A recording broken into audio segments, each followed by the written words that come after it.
Hello my dear viewers, আসসালামু আলাইকুম।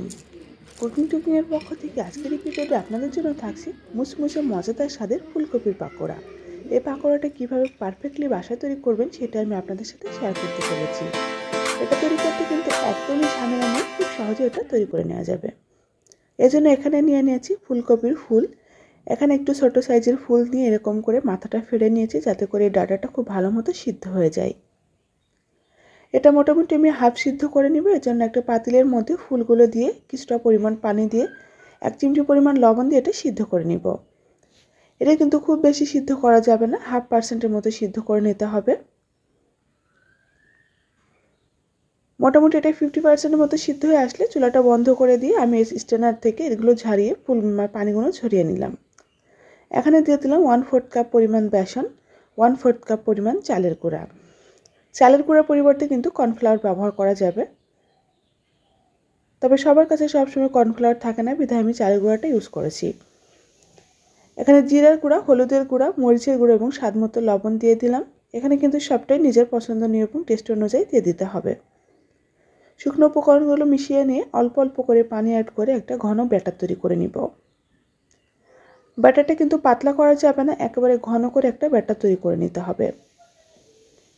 ঘন থকথকে করে ব্যাটারটা তৈরি করে নিয়ে এখানে একটা ডিম নিয়ে নিয়েছিলাম, ডিমটা এর মধ্যে দিয়ে দিচ্ছি। ডিমটা কিন্তু অবশ্যই রুম টেম্পারেচার থাকা হতে হবে, না হলে কিন্তু ফুলকপির পাকোড়াগুলো খুব ভালো মতো ফুলে উঠবে না।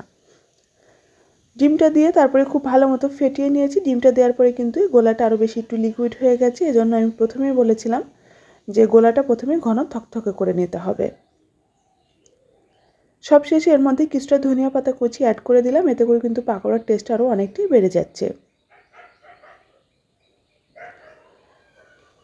ফ্রাই প্যানের মধ্যে পর্যাপ্ত পরিমাণে তেল দিয়ে তারপরে তেলটা হালকা গরম করে নিলাম। এখান থেকে এক একটা করে ফুলকপির ফুল এরকম করে নিয়ে তারপরে বেসনে চুবিয়ে সরাসরি তেলের মধ্যে দিয়ে দিব। এক্ষেত্রে হাত ইউজ করলে সবচেয়ে ভালো হয়, এজন্য আমি হাত দিয়ে এই ব্যাটারটা ফুলকপিগুলো এর মধ্যে এক এক করে ছেড়ে দিচ্ছি। ফুলটা একটু ছোট ছোট করে কেটে নিলে কিন্তু পাকোড়াগুলো অনেক বেশি ক্রিস্পি হয় এবং খেতে ভালো লাগে। সবগুলো পাকোড়া এরকম করে এক একটা করে দিয়ে দিচ্ছি। পাকোড়াগুলো কিন্তু প্রথমে এরকম করে এক একটা গায়ে লেগে গেলেও এক পাশ যখন উল্টে নিব তখন কিন্তু প্রত্যেকটি আলাদা আলাদা হয়ে যাবে। এজন্য আমি সবগুলো ফুলকপির পাকোড়া একবারে ফ্রাই প্যানের মধ্যে দিয়ে দিয়েছি এবং চুলার আঁচটা মিডিয়াম লোতে রেখে এগুলো ভেজে নিব। একটু মিডিয়াম হিটে এগুলো ভেজে নিলে কিন্তু অনেক বেশি ক্রিস্পি হবে পাকোড়াগুলো। একটা পাশ কিছুটা লালচে হয়ে আসলে তারপরে আমি অপোজিট সাইডটা উল্টে দিচ্ছি। আমরা কিন্তু বাজার থেকে বিভিন্ন দোকান বা রেস্টুরেন্ট থেকে চড়া দামের ফুলকপির পাকোড়াগুলো কিনে খেয়ে থাকি, বা কীভাবে তৈরি করে এটা আমরা নিজেরা জানিও না। যদি আমার এই রেসিপিটি ফলো করে বাসায় তৈরি করেন, আশা করছি খুব পারফেক্টলি এবং সুস্বাদু এই ফুলকপির পাকোড়া আপনারা নিজেরাই তৈরি করতে পারবেন। একেবারে লালচে লালচে করে এগুলো ভেজে উঠিয়ে নিলাম। এগুলো কিন্তু অনেক মচমচে এবং ক্রিস্পি হয়, এটা দেখতে যেমন সুন্দর লাগছে, খেতেও কিন্তু খুবই মজা লাগে।